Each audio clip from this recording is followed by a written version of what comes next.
Cher ami, bienvenue.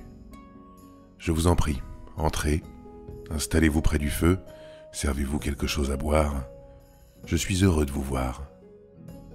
Si vous le voulez bien, j'aimerais ce soir vous partager un conte populaire de mon pays.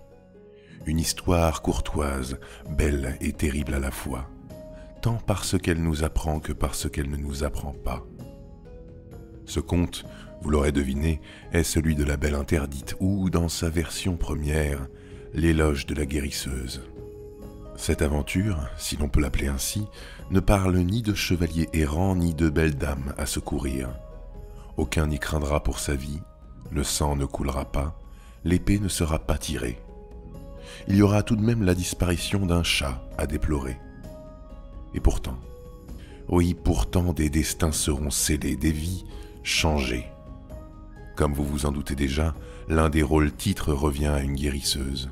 Une femme de petite naissance, mais de grande vertu, qui voue la plus belle part de son existence à prendre soin des autres, à adoucir le départ de nos aïeux et à conjurer le chagrin et les épreuves. Mais ne détaillons pas la dame de si preste manière. Il se doit, pour concevoir une bonne histoire, d'en préserver la meilleure partie pour la fin. Et de loin, c'est bien grâce à la Belle Interdite, muse de mes mots comme de mes mots, que ce récit mérite qu'on en dessine la trame sur le vélin. Non, contentons-nous plutôt de débuter par le moins intéressant, par l'autre facette du singulier binôme qui nous attend. Il s'agit d'un homme, Hemming, un homme dans la force de l'âge, à l'allure aussi banale que l'existence. Au milieu de la foule, Hemming ne dépareillait pas.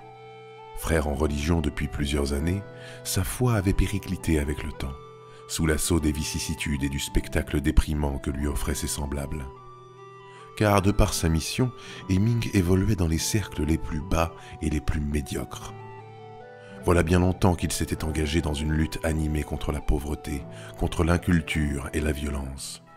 Mais dans ces bas-fonds de tristesse et d'idiotie, Hemming s'y empêtrait.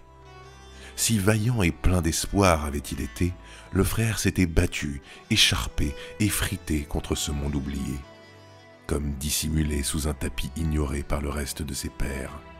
Il ne comptait plus les enfances foulées aux pieds, les femmes brisées, les violents et les lâches. Oh, entendons-nous bien, Hemming n'était pas un modèle d'abnégation et d'honnêteté, et s'il pouvait se vanter d'avoir du cœur, l'univers dans lequel il évoluait n'était pas seul responsable de son aigreur. Non, Hemming se voulait juste meilleur que le jour précédent, et comme tout à chacun, ce n'était pas toujours le cas.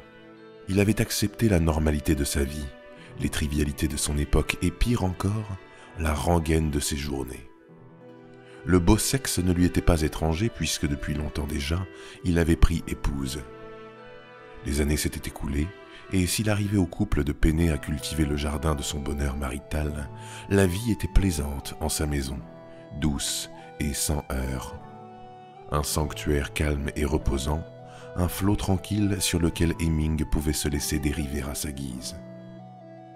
Mais ces gentils courants parfois le lassaient et l'ingrat s'imaginait voguer sur des flots plus furieux.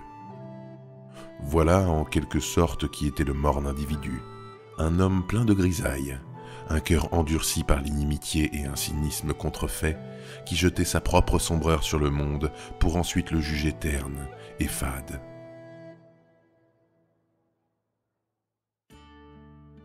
Un matin, Hemming quitta sa demeure, passa le porche devant son entrée et se rendit à son labeur quotidien.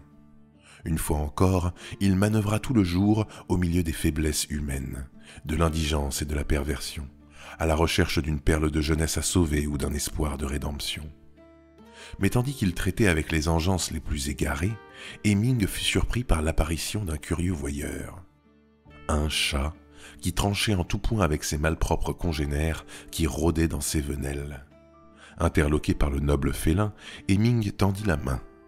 À peine s'approcha-t-il que le monte en l'air s'éclipsa aussi vite qu'il était paru. Bien incapable de retrouver l'animal, il abandonna sa filature pour s'en retourner à ses besognes et en oublia l'importun moustachu. Les semaines passèrent sans grand chambardement, une aube après l'autre, avec l'élégante morgue du temps. Mais ce fut aux heures vespérales d'un beau jour d'hiver que Hemming retrouva la trace de l'obscur greffier. Tandis qu'il arpentait les allées d'un marché, quelques connaissances lui rapportèrent l'infortune d'une dame des environs. La malheureuse avait égaré son chat, et les descriptions qu'on en fit à Hemming éveillèrent ses soupçons. Alors, le frère se rendit en la demeure de la dame et, de peur de l'offusquer, lui laissa un courrier pour lui parler de sa rencontre avec l'animal. Avec son souvenir, il lui adressa sa compassion et s'en repartit. Mais à sa grande surprise, une missive parvint à Hemming le lendemain, dans laquelle la maîtresse du disparu lui renvoyait ses amitiés. Balayant la lettre du regard, Hemming s'arrêta sur sa signature et fut stupéfié. Il connaissait la dame de longue date car bien des années auparavant, ils avaient tous deux partagé un verre de vin et un moment charmant. Hemming, amusé, renvoya sa réponse et une agréable conversation débuta par mots interchangés. Les dépêches reçues par la dame le flattaient et le gonflaient d'ego. En retour, le frère s'employait de tous ses moyens pour lui écrire de drôles de versets, à travers lesquels il se figurait les rires de sa destinataire. Il fallut peu de nuits pour qu'un matin, Hemming ne reçoive une invitation. La demande était sérieuse, honorable, invitait à la retenue comme à la tempérance. La dame ne souhaitait le revoir que pour un moment honnête et agréable. L'intéressé s'en confia à son épouse et celle-ci, bien consciente des tentations, accepta tout de même, car elle se plaisait à voir son mari et ami de si bonne humeur. L'homme, heureux et bête comme un coq, ne se fit pas prier et rejoignit la dame à l'endroit convenu. Doux Dieu! Comment avait-il pu l'oublier, la guérisseuse? Durant les premiers instants, Hemming ne sut que dire. Tous ces mots lui paraissaient si futiles, si idiots. C'est vrai après tout. Comment vaincre la prose de l'écrivain lorsque l'on doit improviser son lyrisme de vive voix? Mais malgré cela, la guérisseuse lui rendait ses plaisanteries, s'amusait de ses gaucheries.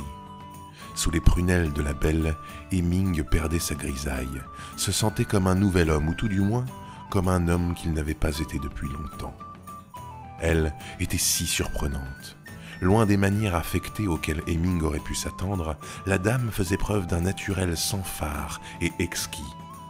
Bien des fois, le gaillard ne s'arrêtait que pour la regarder, fasciné par les traits qui lui contournaient le visage, par l'onde de sa chevelure de châtaigne, par le papillonnement gracile oscillant ses paupières, par son sourire à faire tomber les anges. Au creux de ses yeux, l'on devinait les stigmates nébuleux qui marquaient l'âme, qui confirment les blessures, qui lézardent l'esprit. À discerner ces morsures de la vie dans ce regard brûlant de vitalité, les rires hauts et clairs de la belle interdite prenaient un éclat diamantin, donnaient à cet acoustique enchantement des parures de trésors exposés. Vous l'aurez compris, il fallut peu de temps pour que la dame n'ensorcelle notre Marot, et à ses charmes, le poète à la manque redoubla de hardiesse. Très vite, les deux complices ouvrirent leur cœur. Ils échangèrent comme de dévoués amis, avec la transparence et la quiétude que l'on partage dans une confiance sereine. Et même le froid de cette nuit d'hiver ne pouvait atteindre la chaleur de cette réunion. Le vin leur monta aux joues, les mots donnés furent reçus comme des présents et, bien trop vite, le temps les emporta dans la cadence effrénée qu'ils ne réservent qu'au moment de liesse. Bientôt, il fut l'heure pour la rose et le lierre de quitter les lieux où ils s'épanouissaient. Mais Hemming s'y refusa. Impossible pour lui de quitter si grisante compagnie. La course des étoiles balayait trop vite cette page de bonheur, et tandis qu'ils observaient la voûte céleste, Hemming attrapa la dame par la main, et les deux amants s'enfuirent en dansant dans la nuit noire. Ils trouvèrent un lieu reculé, un repère secret pour leur passion secrète, et s'y terrèrent dans l'espoir de tromper les astres. Dans le vin et la danse, la belle interdite inspirait les vers d'Hemming qui redonnaient, petit à petit, des couleurs à son monde. Lorsque le fruit de leur tendresse fut mûr, prêt à cueillir, les deux épanouis s'avancèrent l'un vers l'autre et, noble de cœur qu'elle était, la belle interdite se refusa à l'impétueux. Violente sentence pour violent sentiment. Mais que n'avait-elle raison? À refuser ce souvenir, tout comme sa vertu, la dame donnait à cette charnelle chimère toute sa valeur. Aussitôt Hemming l'aurait-il pris qu'il en aurait été transporté. Mais soyons honnêtes, pour un homme tel que lui, méritait-il un si beau cadeau? Sans doute pas, car si de bonheur il s'en serait enivré, n'aurait-il pas mésestimé la merveille une fois les années passées? Nous l'avons vu, c'était un homme de cette nature, qui prend soin de pâlir la toile pour ensuite reprocher sa blancheur au tableau. L'aube ne tarderait plus. Les deux amants se retrouvèrent devant la demeure d'Hemming, sous son porche, et le pauvret craignait le départ de sa belle avec les premiers assauts de l'aurore. Plus courageuse qu'il ne le fut, la dame lui offrit un baiser. La douceur charnue de ses lèvres balaya ses derniers remparts. L'empreinte de son geste le laissa désarmé, et lorsqu'il rouvrit les yeux, la belle interdite s'était envolée. Au même instant, le feu du ciel perçait au loin. Les ombres se tassaient dans leur antre. Longtemps, Hemming resta sur le seuil de sa maison, sans même scier, à contempler les ors du levant colorer les silhouettes du lointain.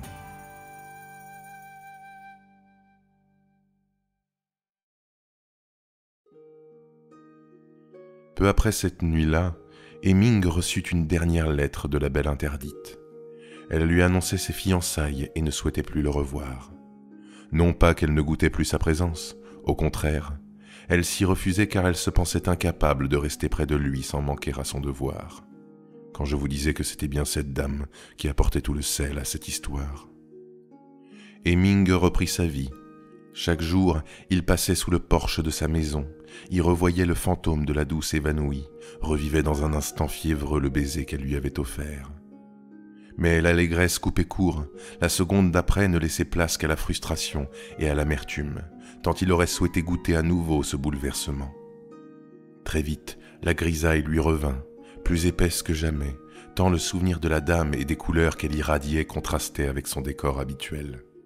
Sans cesse la tête ailleurs, toujours égaré entre songe et réalité, le sommeil le fuyait, car il était harcelé de remembrances et de questions sans réponse. Et même si Hemming n'ignorait pas que la source de ses maux vivait non loin, qu'il lui était possible de l'apercevoir, peut-être même de lui parler s'il faisait fi de sa consigne, il ne s'y risqua point et honora la volonté de la dame. Pourtant, il voulait tant lui dire, lui crier, lui hurler les mots qui coulaient sous sa peau. Alors, au lieu de froisser la dame, Hemming consigna sa mésaventure sur parchemin. Dans ses textes, il dépouilla toute mention de l'identité de la belle interdite afin de ne jamais trahir son nom. Puis, il gravit au plus haut les falaises entourant sa cité. Depuis ce nid d'aigle, surplombant une mer éternelle, il jeta le journal de son désespoir à la gueule de l'abîme. Mais, dit-on, se cachait dans le vent un esprit farceur qui, portant les feuillets dans le creux de sa main invisible, les souffla sur la ville. Hemming vit ses mémoires se répandre dans les rues, et tous purent se pencher et rire de ses déconvenues. Ainsi, il resta dans nos souvenirs, comme l'idiot incapable de nourrir son propre sourire. Quant à la belle interdite, elle rejoignit la légende, et si tant de femmes l'envient, aucune ne lui ressemble.